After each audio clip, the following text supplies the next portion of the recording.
gentlemen, welcome back to the Mecca of Banter podcast, man. It's great to see you guys. I'm your host tonight, Booch Main. A lot of important goals were put in the holes this past week, let me tell you. Okay? Jesus, man. What in the man? A lot of important goals, man. We're going to start, as always, with a little introduction here. I'm going to start off with the man himself, Mr. Andy Hoover. Young Goo Boys. Hoo. How are we doing today? Feeling good, feeling great. The roller coaster continues. We just keep riding it. Good to be here today. Let's do it. Great to hear from you, my boy. Let's go over to the Arsenal fan Winks. Are you a full kit wanker tonight? What are you wearing over there, bro? Yeah, bro. Just a kit. I'm the only one. I'm surprised. I feel like most of the time, a few of you guys. Okay, who's ripping a little bit? The United boys. I understand you guys not really wanting to rep this week. My jersey's busy being worn by Nate Griffin. Griff's wearing United jersey now. So. He did. He stepped out from keep last night and he had a Marcus Rashford jersey on. So I saw with my own two eyes. Did anybody take a picture of it, I hope? I tried so hard. My legs were so shot I couldn't make it to the sideline in time. Good. I wanted to though. Thank goodness. But yeah, boys, what's up? It's Winks at LCW21 on Twitter. Couldn't make it last week, so Griff graciously stepped in for me and took a beating after the City game. But we are holy shit, dude! I forgot about that. Welcome back to the pod, you fuck. Yeah, that was wild. I'm honestly very surprised one of you guys didn't start out with that since I missed it, but I welcome it all. It has been a minute. It feels like two wins in the last couple days. The podcast is circled on his calendar after they beat Chelsea in a big one at the weekend. It's not though. Like if this was the beginning of the season, I would have circled it. But like Chelsea right now, so like I feel like it's us beating Nottingham or something like that. Just it would be like you beating Everton. Or Southampton, the bottom of the table. They no problem with them, right? Yeah, like you guys in Brentford. I get it. Yeah. But spicy one today, huh? Yeah. What's up, boys? What's up, Lucas? Made St. James our bitch. We're gonna save the Arsenal talk for later. It was a good week for you, sir. But we're gonna slide over to the United brothers. We'll start with Mr. Connor Sindobri. How we feeling, sir? Feeling good. Happy to be here. As always, fantastic week to be a Manchester United fan. I drink it when you say it. False. I drink it when you guys lose. It's the best. Still firmly in fourth. Absolutely nothing to worry about. Still the only person on this podcast in a final besides Henry. So a lot to look forward to. Women's team top of the table. So a lot of good stuff going on in the United camp. So happy to be here, fellas. I'm happy to see you all. It's your boy Connor. C-Dubs 10. But you get that fucking grin off your face, right? I can just see him. It is good to see you all. Yes, sir. Great to see you as well. And last but not least, we've got Mr. Henry Wine, the other United brother. How are we, sir? What's up, dudes? It's Hen. It's a great week to be a Manchester United fan. I'm happy to be here. We're coming off of, we're not really going to get into it today, but we're coming off a day of goals. There was 3 goals in the Prem today, 21 goals scored between the 3 games, tons of goals in the championship. So if you were watching footy today, you were in for a treat. I'm excited to be here tonight, fellas. Absolutely. As always, we're going to start off with the Premier League recap. We're going to go all the way back to a week ago, last Tuesday. We are going to start with Arsenal-Chelsea. Arsenal came out victorious 3-1 in this game. As always, we're going to turn it over to the Arsenal fan, Mr. Winkleman, to kind of talk about this one. But obviously a good result for you. You've got to be happy about that. Yeah, I honestly don't have a whole lot to say with this one. I feel like there wasn't anything really unexpected in this game. I just wish that the Chelsea boys were here to take it like men, but they're not. So I can't really talk much shit, but yeah, I think we scored 3 goals in like the first 34 minutes and then kind of coasted from there. Let's see.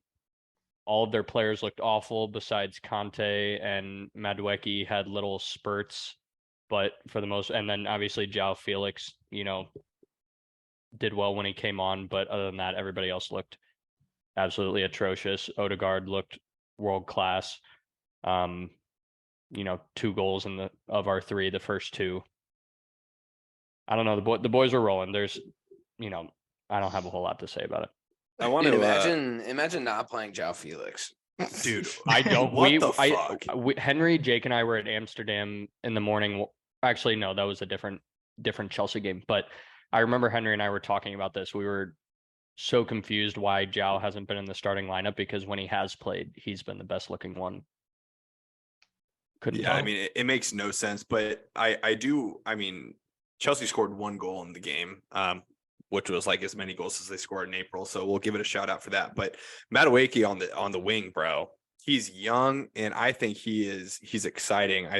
I think differently than the majority of the Chelsea players, he goes at guys. Like it was really exciting. Then we watched it again against Bournemouth, which we'll get into. But I'm high on that guy. I think he's still really raw. Like he may be one of those guys that doesn't really hit his stride to like 24, 25, but like I've been impressed with him in the starts that he's had. He's a bright spot for the future. Yeah. No, absolutely. He's just gonna get stuck in the cycle Yeah. of Chelsea wingers where they go to die. So he I was looks so thinking, good. He looks great because he's had no instruction. He looks awesome. But yeah, I mean, as soon as honestly, he I goes was in- watching and I was like, Spurs could pick him up, dude. And like, if Harry Kane goes, Richie goes into the middle, like that'd be a great signing. They're gonna liquidate players in the summer no matter what, but be a good Yeah. signing for Spurs. I'd be remiss if I didn't bring up this game was sort of the start of what is now first name on the team sheet, Jorginho. Against his former team was like arguably one of the best He was players. first in a lot of stats. Yeah, he was like especially defensively. arguably the then most he- important player on the team that just let him go. Yeah. And then he brought it into this weekend. But I think this is one of those games. There's no like almost bigger flex than Winks being like, yeah, we just beat our rival and I don't have a lot to say. yeah, that's so disrespectful. It's insane. It's kind of just like where Chelsea are now, though. Like this was kind of an expected result. It sucks because Arsenal got a I few want early. to be more excited for that win in particular, right? But with how they've been against all of our clubs this year, it's for the most part it's been it's not as exciting. But yeah, I will.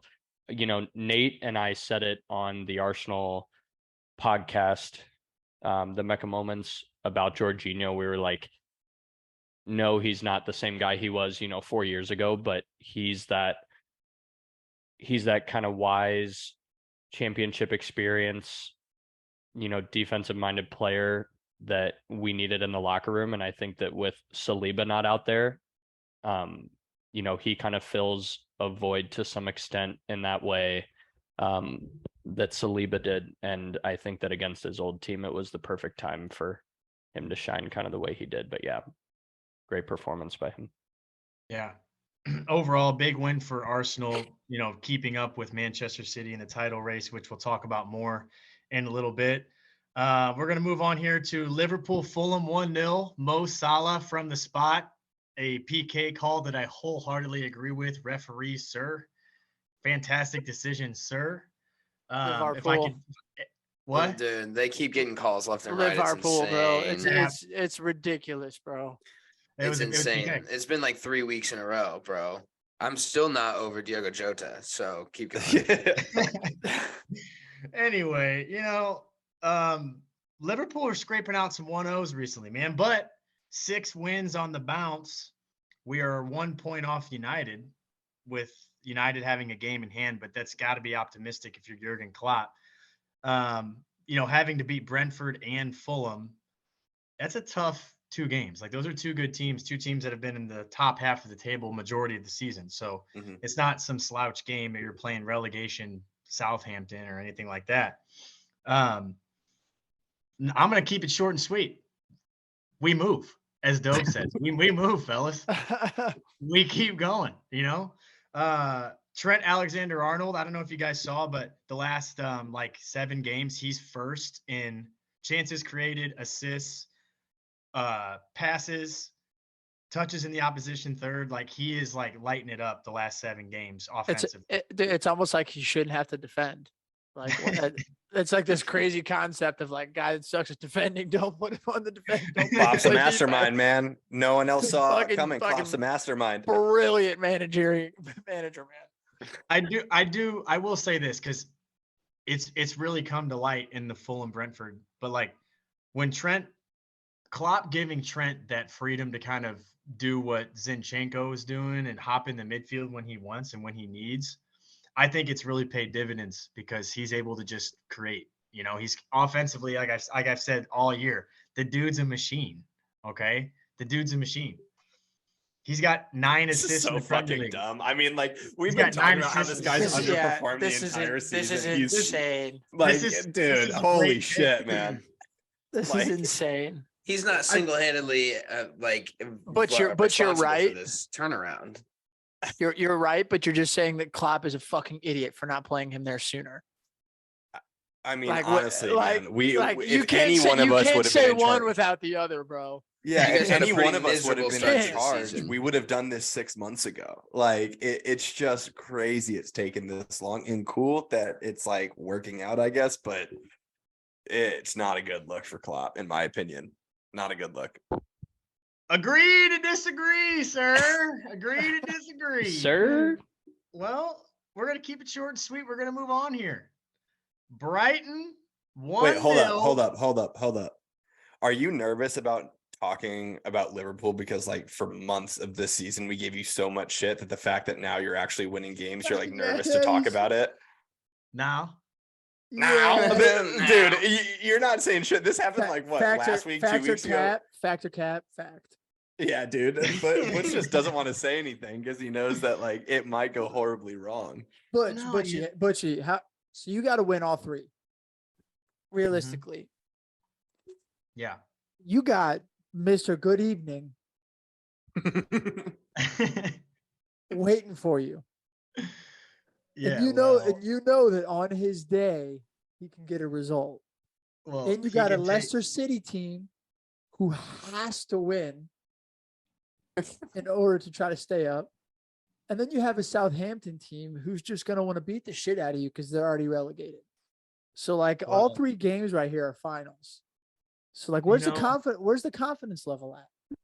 My confidence is an all-time high. You know, I think Mr. Good Evening Vampire Diaries looking ass boy can pack his bags and get ready for an ass whooping because I think personally, now that Liverpool has gotten themselves into a position where they know mathematically they can get top 4, I think we win out. I mean, that's my honest opinion. Villa's fighting for Europe. Leicester, They are. Villa's in the Leicester's same fi- position. Yeah. Yeah, Leicester's fighting for survival. Like you could say that about every team in the league right now. I agree, but you know, Liverpool's got one thing that those teams don't. Delusion. One thing. No. Curtis What is- Jones in midfield.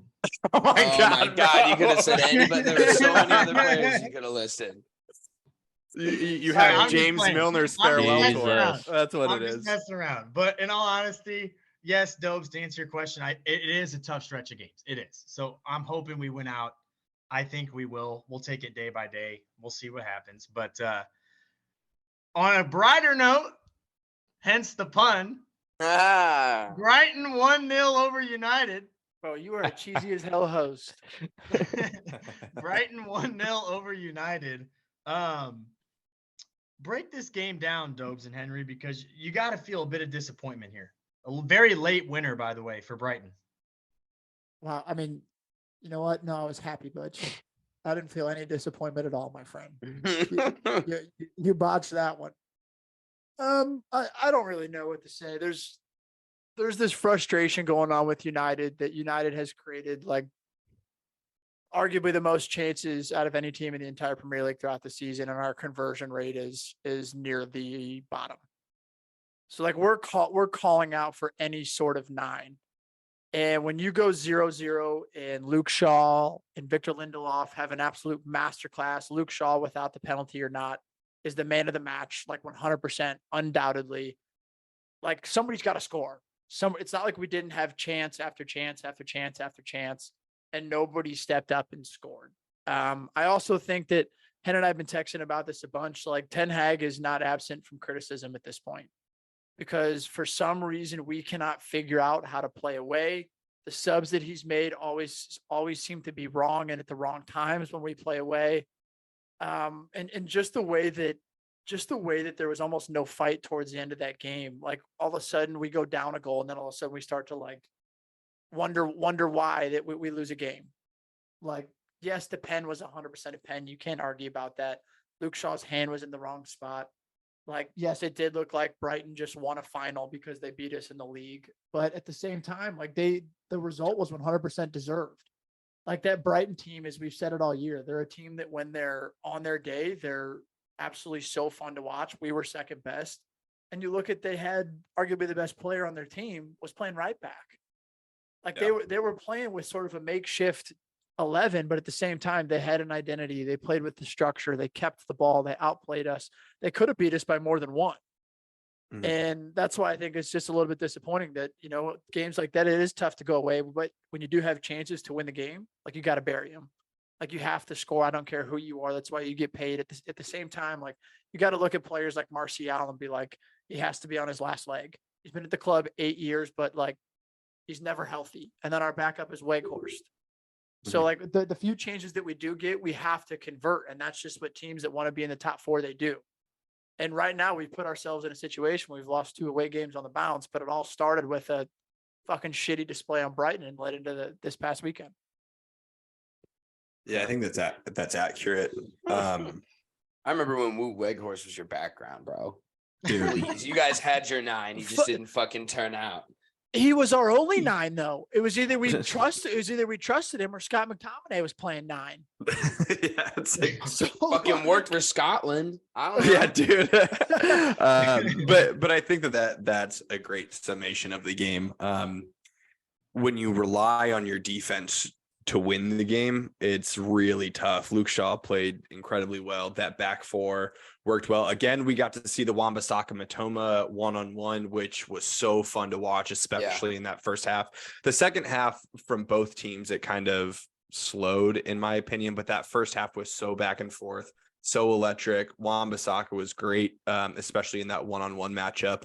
But Caicedo, the absolute composure of that guy, to play right back, which I doubt he's played before, but to go in there, to go up against Rashford of all people, and pocket him for an entire game was pretty impressive.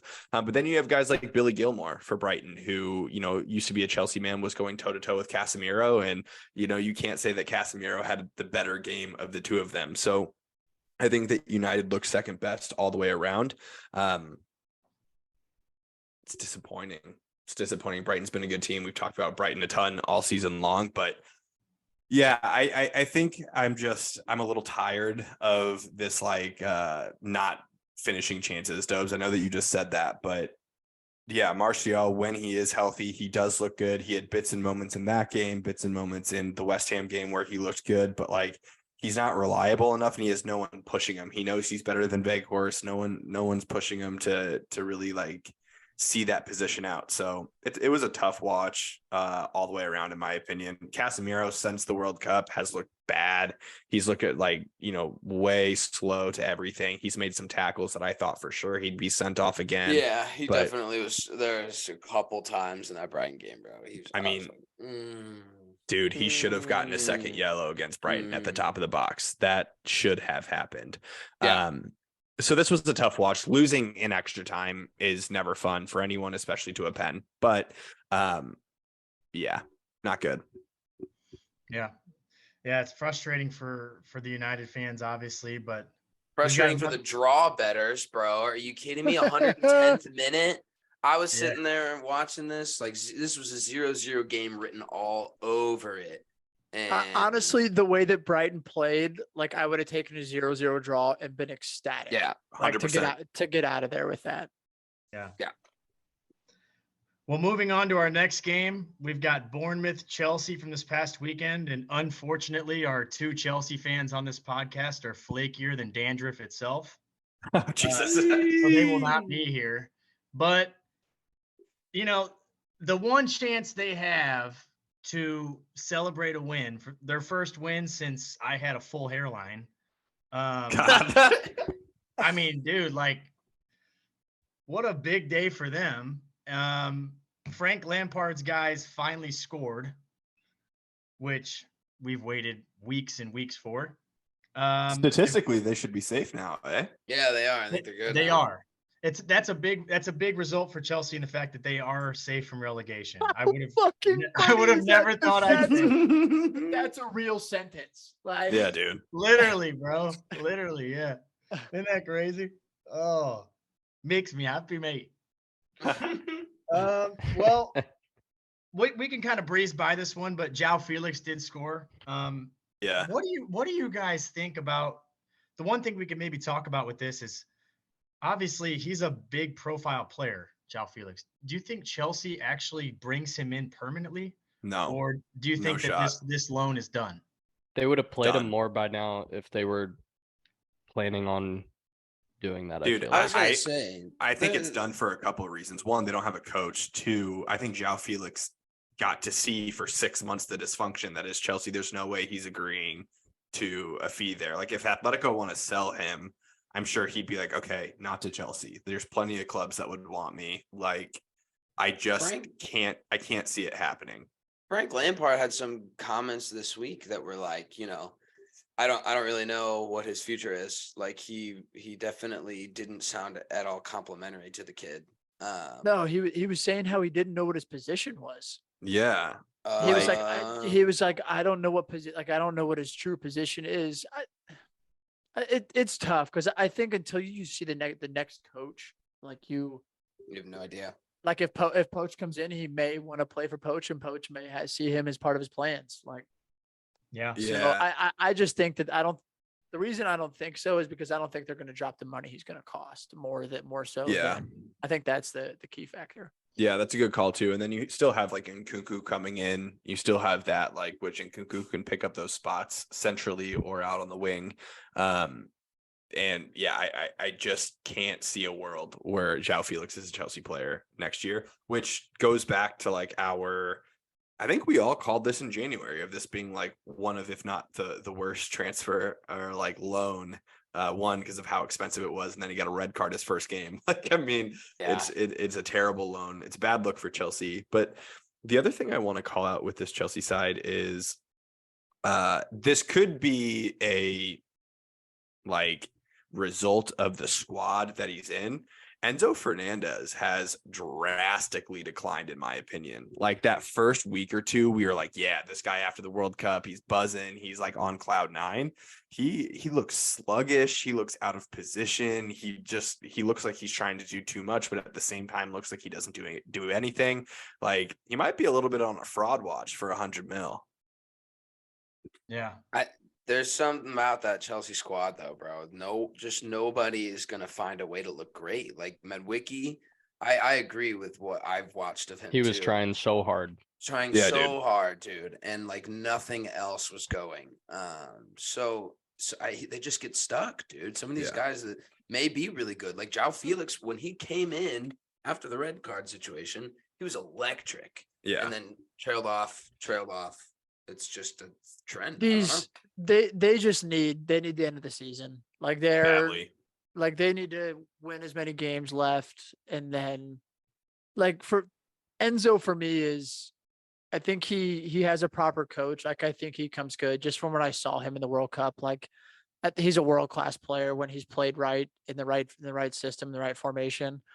And I think it's very tough. Like I'm so used to saying this about United, where coaches would play players out of positions or not play the right system to meet their players. And like, we have no reason to think that Frank Lampard is any sort of halfway decent coach.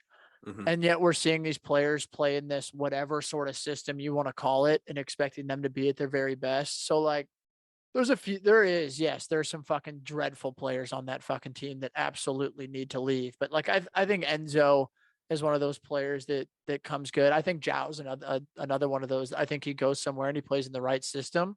Like he's a world-class player as well. I just think Frank Lampard's a terrible fucking coach, and these guys need to consistent coach for a full length of a season. It's tough to see. Absolutely. Absolutely. Nonetheless, big win for Chelsea. I'm sure James and Nick are very happy. Let's move on here. Tottenham with a 1-0 win against Crystal Palace. Harry Kane with his 26th Premier League goal of the season. Mr. Ooh. Inevitable. Mr. Inevitable, bro. That's a ridiculous stat. And then just to not even be like blinked at because of the year Holland's having is just ridiculous. I'm so sick of that photo. It's just Nice background, Doves. yeah, it was I full disclosure didn't get to watch the game. I was golfing. But it sounds like, and what I've watched, I did watch a lot of it back and the highlights and whatnot. And it was Christian Romero looks good when he's not paired with a guy like Eric Dyer. I think he's one of those center backs where he has to have someone who's competent next to him to actually be the player that we think he is. Like he looked great in the World Cup. After the first game, he looked great next to whomever at that point. So I think that not playing Eric Dyer was a statement from Ryan Mason, which is like, dude, the guy is like, he's doing the things that the fans see. You know what I mean? Like to a certain degree, like he's just tinkering. He has nothing to lose. He's like, let's do this.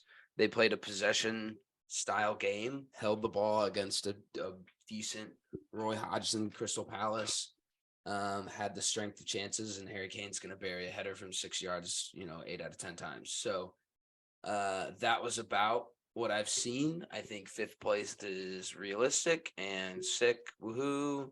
So fun. Are you all, I know that you don't have a coach yet, so it's probably hard to like look at transfer strategies, but are you all linked with any center back at all? No. Damn. No, we don't even have a director of sport or anything right now. Like, I mean, neither do we. So yeah, fair. But no, I don't even like, I'm a Tottenham fan. You can't really get your hopes up on transfers anyway. So that's not something that we're really going for. And B, there's a lot of things that have to happen before you can even think about that. Like if Nagelsmann's going to be your coach, that has to come with someone else who's going to work with him. Because he's kind of come out and said that he wants a director in of football or a Fabio Patrici role. So I think you do whatever that guy wants, even if he is the remote, like smallest percentage of wanting to join the club. Like do what he wants. Like who cares? There's a reason he's available, broke up with his girlfriend or wife or whatever. Oh, did he? Yeah, they're done. So that's Sick. not that shouldn't have to be a club worry. Great. Yeah. No press leaks. It's just too it makes too much sense for it to work. Because that's Tottenham Hotspurs. But yeah. No, it was good. 3 points is great. I don't know. It's a good result. I was scared of Roy Hodgson for a little bit. So I mean, you take the 3 points and you look the next week. I mean, it's a big 3 points for you all. It's a big drop 3 points for Crystal Palace. I mean, Aston Villa also dropped points this weekend. They lost in. Brighton lost today, so the 5th place thing should be at least what your sights are set on. You should want to win out. That's it, and everybody else's results are everybody else's results. But like these guys are table watching. Like they want to be up there. Harry Kane even had a comment last week. He's like, if you play in the Europa Conference League, you play in the Europa Conference League. He's like, we're gonna want to win it. That's just how it goes. He's like, we haven't won a trophy in 15 years. He's like, if that's our opportunity to break that, then he's like, do you have to take it? So we got Harry Kane talking about the Europa Conference League next year. So I would call that a rather positive thing in my world. So there's just nothing you can do. Ryan Mason's at the helm, and you go next week. Is there a world where in your next couple of games, Ryan Mason puts together some W's and he gets offered the job? I think there is a world. I would hope that it's after Julian Mickelson says no. Gotcha. And frankly, I actually would hope it's not even after that. I would want someone who's got some real first team experience. And I think Ryan Mason should take a championship job in next year and bring them up and then come back and be Spurs' manager in like 5 years. Yeah. I think that's a route and it makes a lot of sense. I don't think you want to hand the keys to the 30-year-old guy right now just because he's getting some decent results with his mates that he played with. You know what I mean? Like, where's his expertise in a rebuild? Where's his expertise in global scouting? Where's his, what kind of project does he put together? It just like he's worked under these amazing managers and he's always been something of a right-hand man to these guys. So I think he's got great experience, but to do something with what Spurs, I think they want to do and what everyone wants them to do is to put together a project. And he's not, you can't trust that right now. Yeah, that's fair. Yeah, 100%. Nonetheless, huge win for you as you push for European place. I'll take Thursdays, whatever. We'll slide on over to Liverpool Brentford. I'll keep it kind of brief because I already spoke a lot about Liverpool, but I wasn't very impressed with the overall quality in the game. I thought Brentford underperformed. I thought Liverpool underperformed.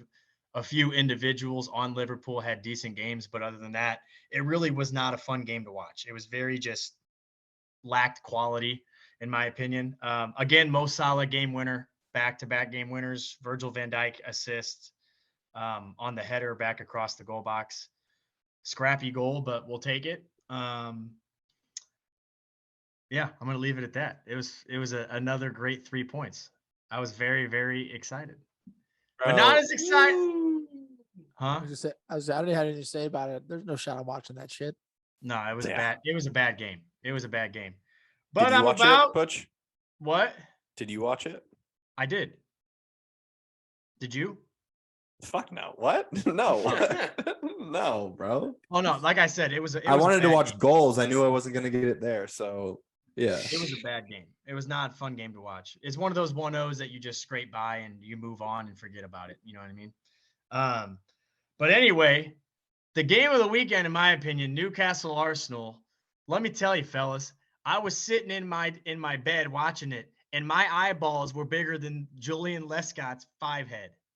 Bro. They were bigger than Julian Lescott's 5 head, fellas. Okay, the first half was some of the best footy I've seen all year.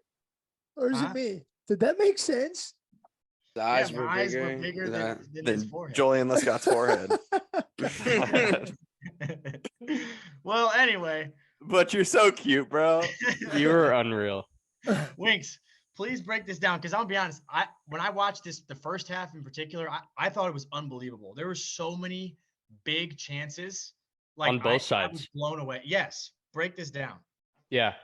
So Arsenal, Newcastle away, 2-0 win. We knew that St. James was going to be absolutely nuts, and it was. There were spells, especially in the first half, and early on in the second, when I thought that Newcastle's press looked particularly good. We turned it over a handful of times in our own half, but I think for the most part, we were surprisingly calm and collected. Kiwior replacing Rob Holding in the back, which was a great idea. Dobes and I talked about this a little bit. I'm not really sure why Kiwior didn't get a chance earlier than this, or at least against Chelsea. But I don't know if you guys noticed it or not, but I feel like Arsenal really grew up in the last week. I feel like game management has been something that we've struggled with in the last month and a half, 2 months in particular, ever since we drew West Ham and that whole train kind of started. Newcastle is not an easy team to score against, and lately not an easy team to not let score against you. So I feel like seeing the way that we handled that match on Sunday all the way through and not conceding one makes you feel really good as a supporter. There's probably 3 main guys that I think are worth shouting out here. Captain Odegaard, he's just so dang good. Had a 30-yard stunner through Botman's legs into the bottom corner from Jorginho. Great goal. 3 goals in the last 2 games. And I was browsing Arsenal Twitter Sunday night and saw that he surprised a bunch of fans on a bus traveling home from St. James FaceTime them and was just like cheering with them and singing with them on the bus. And I just feel like that's such Cool. a better way to show the fans you appreciate them as opposed to just paying for their tickets at St. James. Regardless, regardless, Ramsdale as well, like really close to being the man of the match for me. He had a handful of absolutely massive saves. I don't know if any of you guys watched the whole thing, but all the way through, really stepped up in a game at St. James Park, an absolute fortress like we talked about. But Jorginho's a player of the match for me. I think after his performance at Chelsea, I'm really glad that Arteta didn't stick Partey back in there. Like I said in the Chelsea game, I think I misspoke, but it was this game that he had the best defensive stats all the way around. And then obviously the assist too. But I think that, again, like I said in the Chelsea game, he just plays this leadership role that was previously held by a healthy Saliba really, really well. And at this point in the season, it's something that we need, as every single point is extremely crucial. Knowing that we've got 3 games left, City have 4, so just an absolute dogfight. But This was really impressive in my Yeah. opinion. Like this result was. This could have gone, the rest of the season for Arsenal could have gone 2 ways. It could have gone City won the title, they deserve it, or we're going to go away to St. James and get a result and put all the pressure back on Man City. And this game for the neutral was one of those that was so exciting to watch because we know how good Newcastle is and they had a ton of chances. And this game even had that little extra physicality to it where you kind of thought somebody was going to get sent off or something was going to happen. Oh, especially when Jesus and Trippier were just They going just at it at the end of the just first half. Jawing for like Oh, 5 I minutes. loved it. Yeah, And they're both like this. They're both like the same size too. It's like literally. it's the not two like it's smallest not guys like in it's the field. Botman and Gabriel or just like whoever, but it's like the two of the smallest guys out there. 100%. And this is it for me. This is you're seeing an Arsenal team who has this potential, but no longer has that pressure of being in first. And they just know that they go in and they have to get a result and sort of just went out there and Odegaard as a captain should step up and was the man of the moment. And after that, and I have to say, like, actually shout out VAR for a sec, like, but reversing that quickly and realizing that wasn't a pen just changed the game because I think down 1-0 at St. James's Park, like it's tough to come back from that. Yeah. And so right after that, Odegaard steps up and scores and sort of the rest is history. And like you said, Winks, Arsenal just managed the game. We grew up. Yeah. Eddie Howe complaining about time wasting had me so fucking weak, bro. I was so weak. I thought that True. I don't think no coach in the Premier League these days should be complaining about time wasting whatsoever. Every team has a couple players that do it so obnoxiously. Yeah. Winks, Martin Odegaard, 15 goals, 7 assists in the Premier League this season. First midfielder to score 15 goals since Cesc Fabregas almost, 15 years ago. No, it's KDB. No. First Arsenal midfielder. Oh, yes. Sorry, that's correct. I saw baby. another stat while we're at it that Good job, Odegaard is like non-PK goals. He's tied with KDB for correct me? I think it's Delhi. Delhi had 17 in 16-17. Jesus. Odegaard has 15 right now, which is the second highest ever. Hold on. Who said shut up?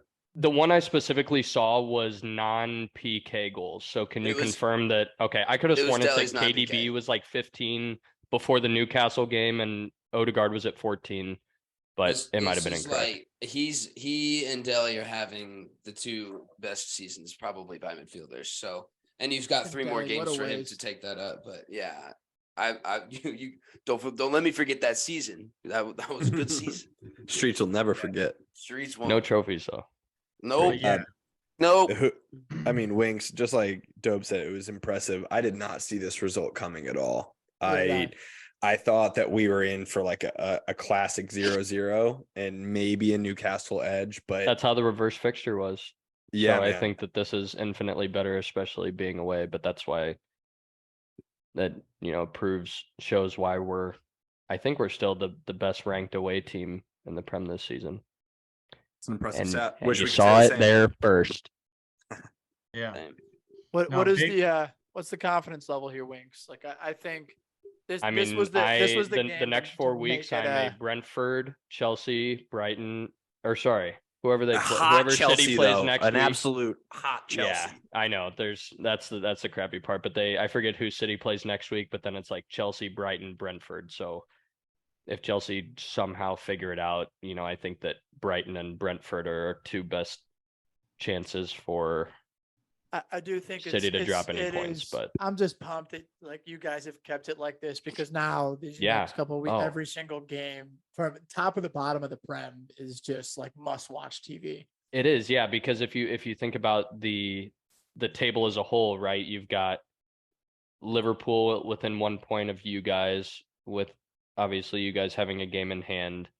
Then the relegation battle is still crazy too. Southampton are going down, but the last two spots, there's 4 teams, maybe even 4 teams fighting for that those 2 relegation spots. So I think Yeah. it's going to be an electric last 3-4 weeks. 100%. 100%. Which takes us into our last game of this past weekend. West Ham 1-0 win over Manchester United. Man, let me tell you, fellas, I'm about to I go was off. I was happier than a camel on hump day watching United lose this game. This dude's insane. I was happier than a camel on hump day, sir. It was Dude, great. I feel like you would love watching Mark Goldbridge, bro. The amount of metaphors that you guys like both say in your normal day-to-day lives, you'd love it. So break this down for me because, and I'm being serious now. I'm not throwing any shade at you, okay? No shade. But back-to-back 1-0s, it's got to be. We talked about you were frustrated with Brighton. What about this game made you frustrated as well? You got to be fucking trolling, man. No, I'm not. What frustrated me? Fucking David De Gea being in our fucking net frustrated me. What the fuck are you talking about, bro? What do you mean what frustrated me? It's that it goes back to that old Roy Keane quote of like, what is it? Like a leopard doesn't change its spots. It's like we've seen De Gea do this time and time and time again. And this is the shit that managers end up getting fired for. Like genuinely, if you continue to play a guy that fucking literally could have settled that ball, he could have stepped to his right and settled it. Not only that, talking to Griff last night, Griff's like, he could have gone with 2 hands. Mhm. Why the fuck are you diving with 1 hand? And you fucking just halfway throw the ball in your net? Like enough is enough. And Eric Ten Hag is in this extremely tough spot now where it's like, do you go to Jack Butland, who's fucking hasn't made an appearance for United this year? And then in the summer, it's even more of an issue because we have so many other different spots that we need to fix that you almost have to fucking say, hey, Daya, you're the guy. So like now we're in this spot where we got the fucking guy handed points away, getting us fucking knocked out of the goddamn Europa League. And now the fucking costing us fucking points in the Premier League. And Ten Hag comes out afterwards and he's like, we see the long-term plans with fucking David De Gea. Woo! Like, Damn. You want to know what I'm fucking frustrated about? I'm frustrated. I'm Ten Hag frustrated. out. I'm frustrated about a fucking toe poke that ends up in the back of our fucking net when there's 3 defenders around him. The fuck you mean I'm frustrated about? Like this, I haven't even talked about our fucking Ten Hag starting Woot fucking Weghorst as our number 10. Like we've talked all year about like we literally the matchup is Declan Rice versus Woot Weghorst. Let's flip a coin. Who's gonna win that one? Oh man. Like this result is so much more frustrating than Brighton to me because Brighton is a fucking great team on their day. They're fantastic. They can beat anybody in the league. West Ham is dog shit. Like the West Ham is absolute dog shit. And this game more than anything, that's why I've been waiting to tee off, is because Ten Hag deserves 1,000% criticism. Like 1,000% criticism. Yeah. Like there's games where you play against Brighton and you play Brighton and Brighton's going to have the ball. And you don't necessarily maybe want to play Eriksson in a game like that because he's going to get passed around. But then instead of playing Eriksson in a game where you know you're going to have over double the amount of passes, you start Wout Weghorst at the 10. Like that's the shit right there. It's like, what the fuck are we doing, man? Like we haven't lost when Eriksson, Bruno, and Casemiro have started in the middle, and you start Wout God fucking damn Weghorst, bro. Like, I'm not even trolling right now. Like, I'm not Butchie trying to make a joke. I'm genuinely pissed the fuck off right now. So yeah, I don't have any more to say. Like, I apologize for the rant, but this one fucking got me. Like, Brighton's a great fucking team. We got fucking Liverpool on our asses now because we play fucking goddamn Wout Weghorst in the middle. So sucks. Hold on. So you guys play Wolves, Bournemouth, Chelsea, and Fulham. Scared for all of them. Yeah. So what are the odds single that one. How do you feel about United potentially bottling Champions League? It's like 50-50 right now. Like it's Wow. 50-50. And I think the reason is because where are the goals going to come from? Like here's the thing, it's Rashford's been absolutely unbelievable this year.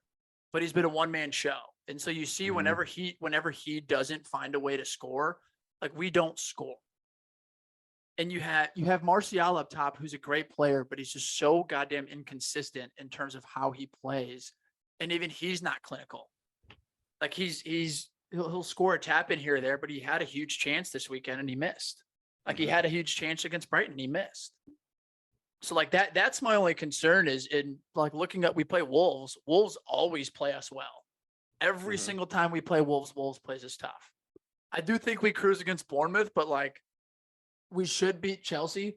But holy shit, like you just never know what United team you're going to get like right now. And it may be because the season we've played so many games, but that shouldn't be an excuse. Like it shouldn't be an excuse to just get the lineup wrong from the first minute when you're not playing every 3 days.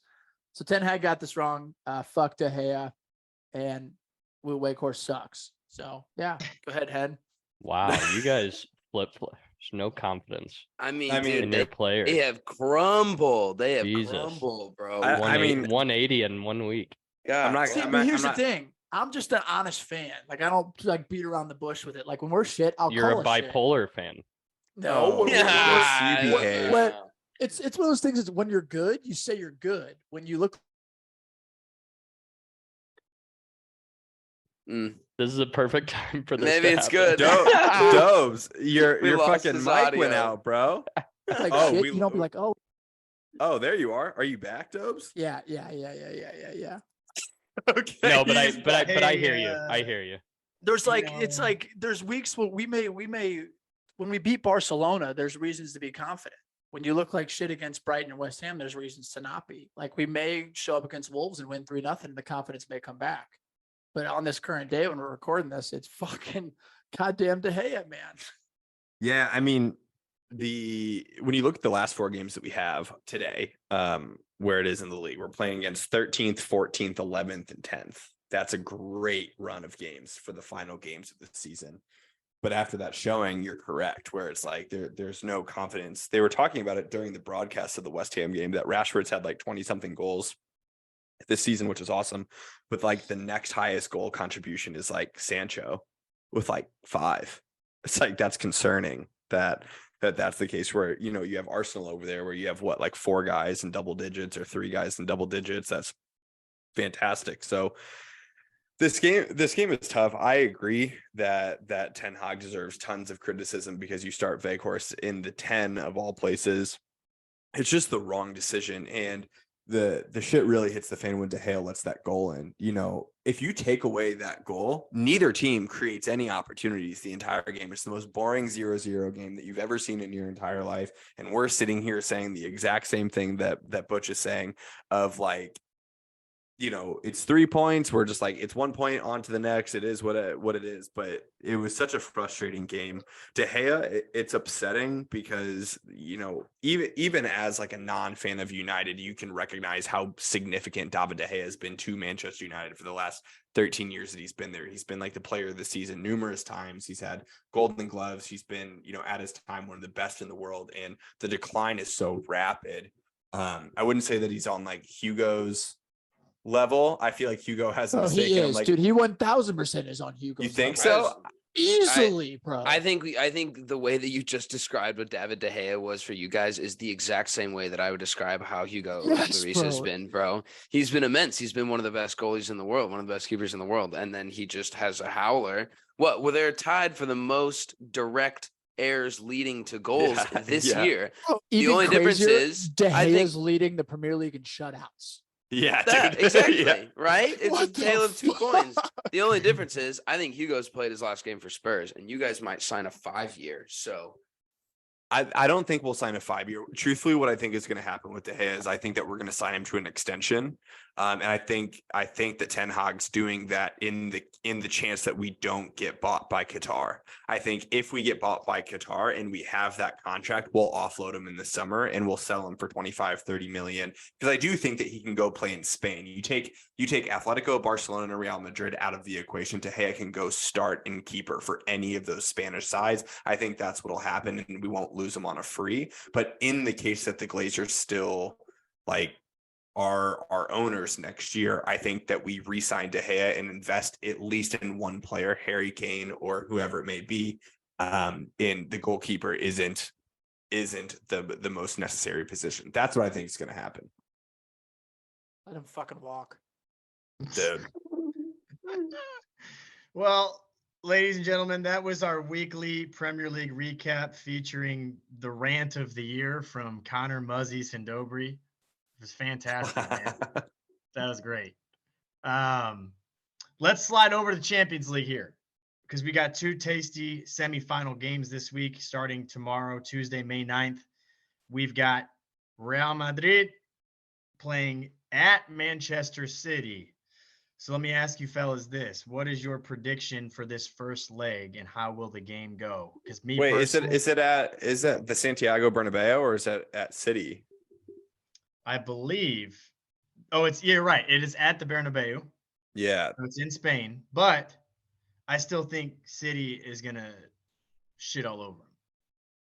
Dude, I just don't see it going any other way. I trust Real Madrid in the Champions League. I do, but City's just different gravy right now, man. They're just everywhere that you look on the pitch. They're exactly where you want them to be. Everyone is performing at the level that you want them to be performing at, and I don't know, man. I think that they're just fantastic. So I think that this is going to be a dogfight. I really like the storyline of Inter versus Milan. I think that's cool. And I think at the last year of the San Siro, them playing, in a semifinal in the Champions League, I think that's great. That's like fairy tale stuff. I wish that this game was the final. Real against City in the final would be electric. But I personally think that City's going to win this game in the first leg. And I think Haaland's going to continue his goal scoring streak. The man's crushing records in the Champions League. I think this is going to be another week for him. Yeah.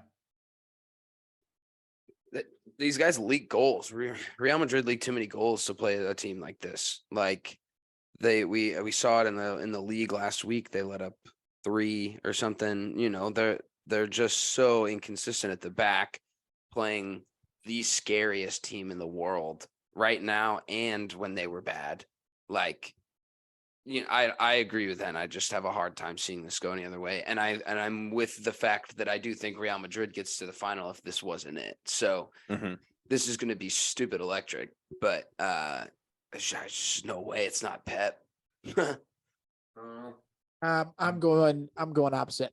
Why is it not Pep? It's because they haven't done it yet. And I'm going to be that guy, whether it just be because there are crosstown rivals, because I don't want them to win the treble, all the above. That definitely plays into the fact. But then you just have my background, Carlo Ancelotti, and you have this Real Madrid team that every single year we're like, this is the year that they're not going to do it. This is the year they're not going to do it. And then they still end up getting a result, even though they're not winning the league and haven't been consistent because they've been there and done that.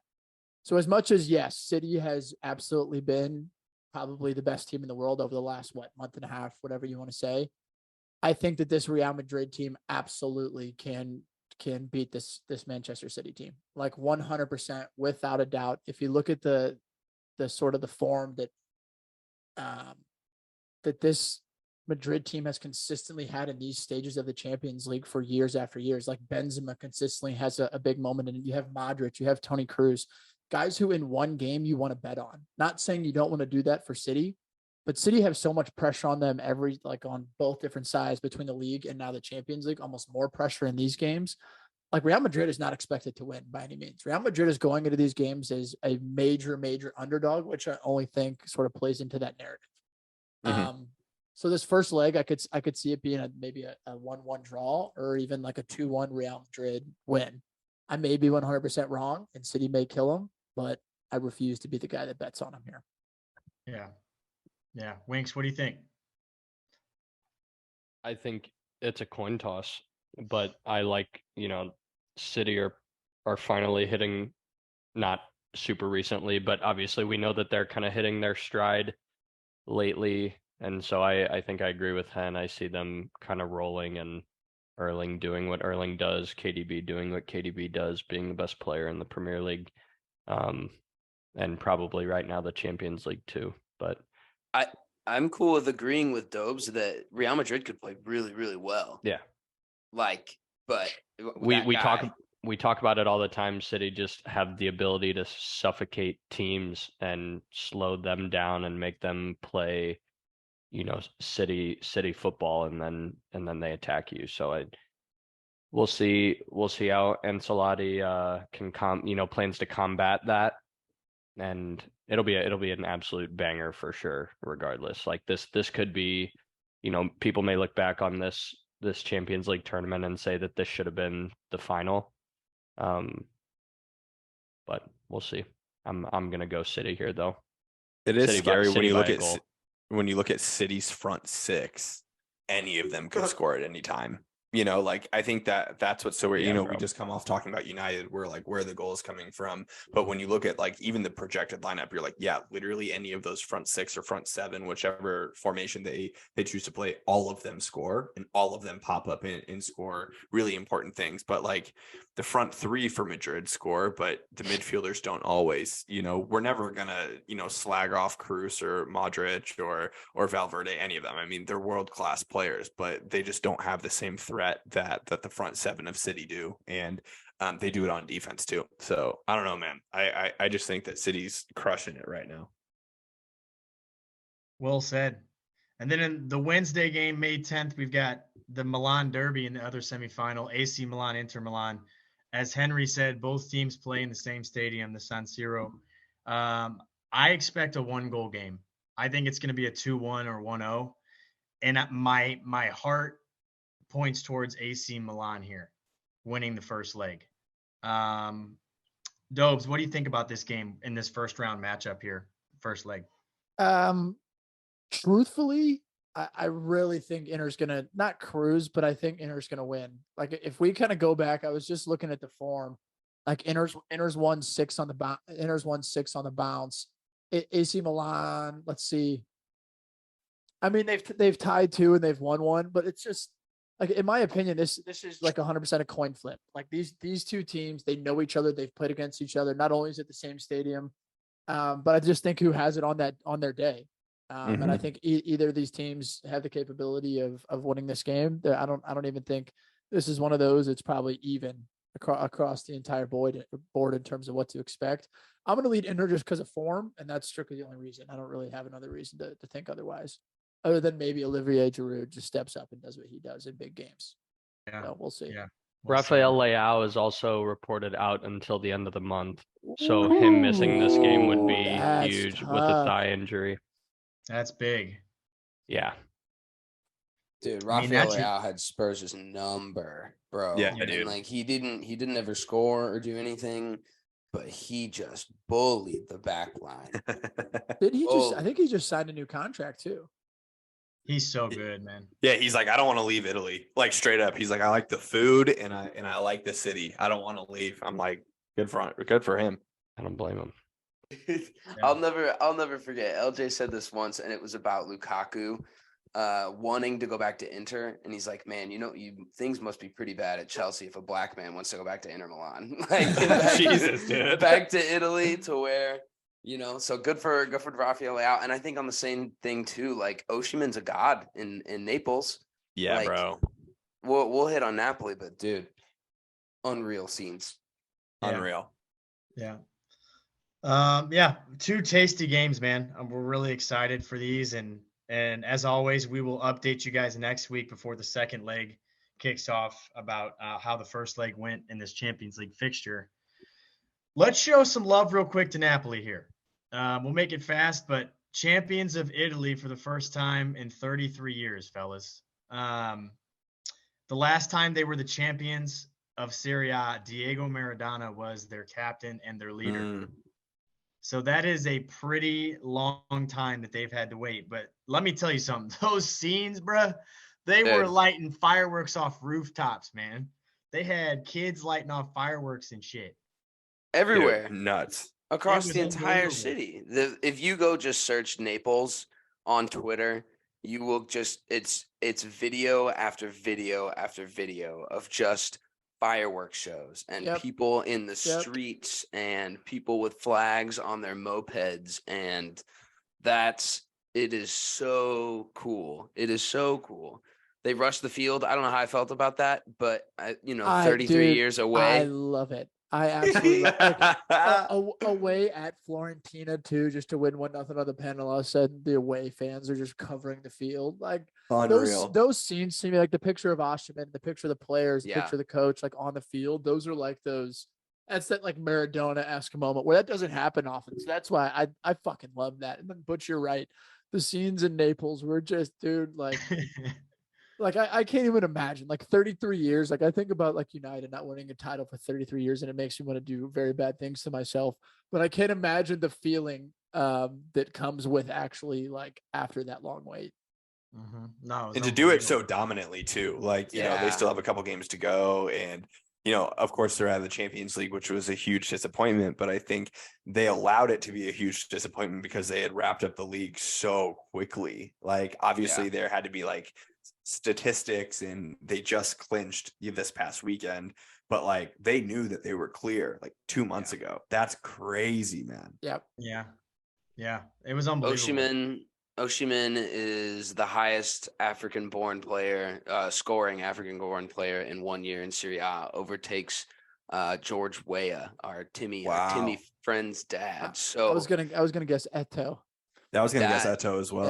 Yeah, I think that's a super cool accomplishment. He came out too and posted a tweet about George Weah and just like the influence he had on him as a kid, like coming, from Africa and just being a part of the Italian city that has now taken him as their own. Like it's cool. And it's cool for him.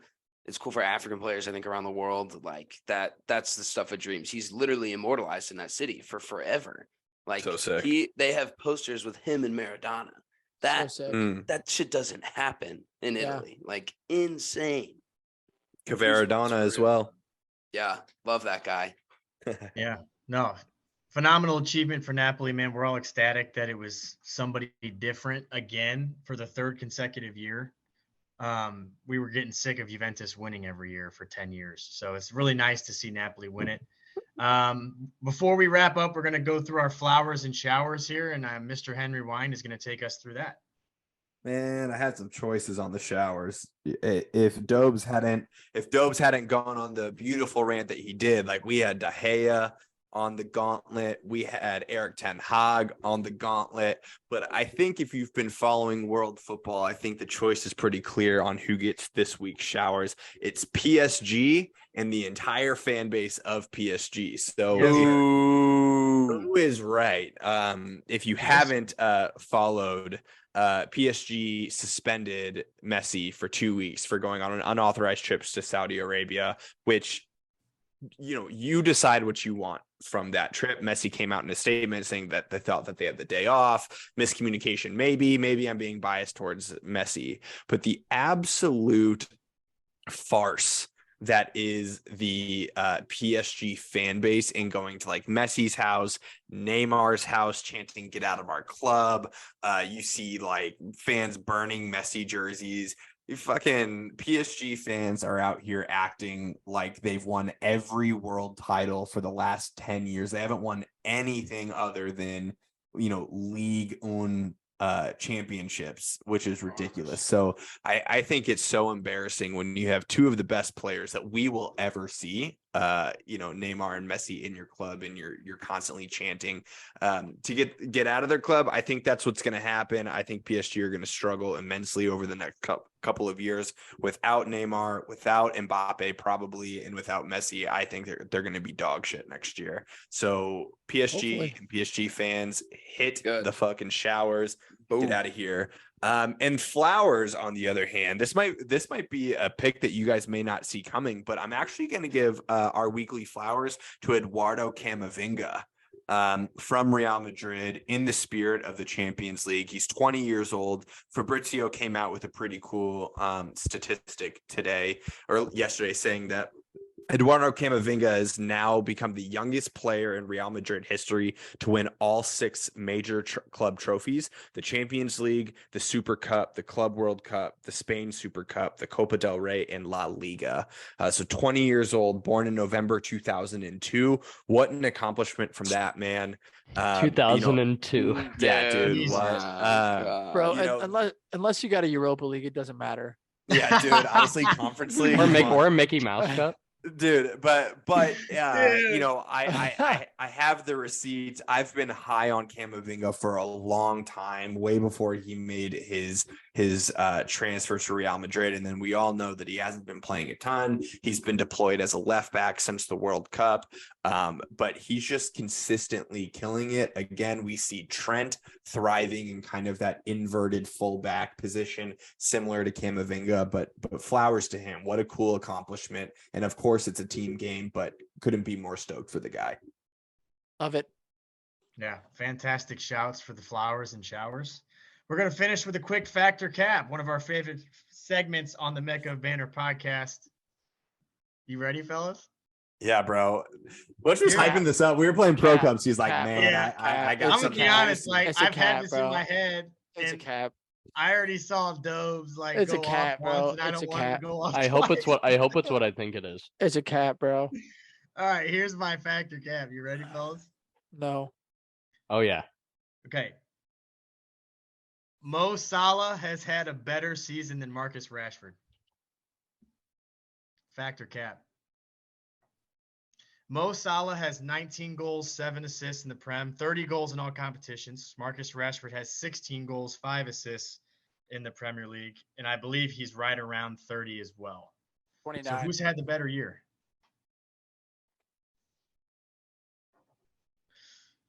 I'd 'Cause I I'd mean- probably have to dive deeper because like in those stats are pretty close. So for me, I'd like to look closer at like who they were playing when both of these guys were scoring these goals and getting these assists. And I'd like to look at like How the many amount of pens? How many big clubs pens, in Butch? Europe or big clubs in England. How many pens you said? Oh, that's true too. How many pens? Let's look it up here. So we got It's got to be penalties. more. United have 2 in the Prem the entire season. Salah has 2 pen goals, Rashford 0. So that means that Salah still has 1 more regular. Salah also has way Non-penalty. more pen misses. That's facts. But if you Love that. if you break this down, It's I hate when close. he says that, bro. if you break this down analytically, it's close, fellas. I'm But- gonna go. Wait, can you say the original statement? Is it Mo Salah has had a better season? Is that the statement? Correct. I'm going Cat. Back yourself up here. Yes, sir. So as we've made very clear from Dobe's earlier rant, Rashford has been more influential in this team. You take away Rashford's goals, and He's on an we're- island. Yeah, we're really struggling, and it's not to say that Salah hasn't, really done well for you all, but he's also missed a lot of chances. And granted, Salah is like where we expect him season over season. We expect more from him than we do from Rashford. Let's get that clear. I what do you mean? expect Dude, I expect 30 from Rashford every season. I'm saying 100%. statistically, the Golden Boot winner over the last couple of years are up there, and Rashford hasn't. I would expect Salah to be crushing it every year. He hasn't this year, but he has not, like, he's had more goal contributions. But he's also had guys on his team bagging 9 goals, 7 goals out there where United doesn't have that. So I would say a more impressive season as a whole, Rashford. Yeah, I'd back that statement pretty firmly that Rashford's had a more impressive season. Okay. I'm gonna agree. I'm gonna agree too, and it's only just because of what he is to United, comparatively, and just what they would have had this year without him. And Liverpool's been slightly deeper in miserable. the goal contributions across players category, even though Darwin's been such a cap and Salah's had to pick up his slack. It's tough though. It's close. Like, you could definitely make an argument for both ways, but as far as better season, that statement is extremely broad and not specific. So I'm going to kind of follow Henry into the rabbit hole of who's been more influential to their team. I think it's good for Rashford to even be compared to the guy. That's a Golden Boot winner. That's good for Rashy. Good stuff. Dopes. What was the question again? Like, what was it? How did you Who's had a better season, No. Rashford or Salah? Has Mo Salah had a better season than Rashford? Oh, facts or cap? Yes. I'm gonna say, has Mo Salah had a better season? Definitely cap. You For all the guys are selling Mo short here, Bro, no, but no, not really, bro. Because I think by Mo Salah standards, I don't even think he's had a great season. Like, I genuinely think that. I also think that, like, you guys have sort of hit the points. Like, I don't know where we'd be without Marcus Rashford. Like, genuinely, I have no idea where we'd be. Who would be scoring? We've relied on him so heavily that I don't know where we'd be. Yes, he's important. You guys can call it a Mickey Mouse Cup all you want. We've won something. Liverpool hasn't won shit this year. So I don't know. What do you guys think? You guys think I'm honestly going to sit here and ever in a million years pick Salah? Like, you already had 2 of us with a cap, regardless. Okay, here's my thing though, man. I think Liverpool's 12th without Salah's goals. 12th. I think we're 17th without Marcus Rashford. Yeah, dude, we're fighting relegation out here. I don't You think know, Veghorst is gonna, dude? The thing also that, like, We had Jadon Sancho in rehab. We had fucking Wout Weghorst as a January signing. Like, dude, where the fuck would we be without him? Yeah, dude. Also, like, you look at, like, Salah's, like, goal contributions. There's been numerous games that he's, like, scored numerous goals in a game, which, like, is not like deterring away from the season that he's had. But he put in 2 against United when you guys won 7-0. Like, after the second or third goal, none of the goals mattered. So it's like he's also missed massive opportunities in really key games to secure points. And yes, he got game winners in the last 2, which were 1-0, which is massive for you all. But, like, I just don't think that it's a close comparison in terms of, like, influential seasons and who's been more important to their clubs. How many points did you guys be on if he didn't blow that PK over? Bro, stop. It's an honest question, bro. Genuine question, bro. Like, Yes, we'd be 2 points ahead of you. Oh, but that sounds like a clutch PK, man. Anyway, ladies and gentlemen. Hey, on a real note, thank you for listening to this week's episode of the Mecca Banner Podcast. As always, follow us on the social medias. We appreciate you guys. Tune in for next week's episode. Peace and love, man. We'll catch you guys. Peace. Cheers, y'all. Peace.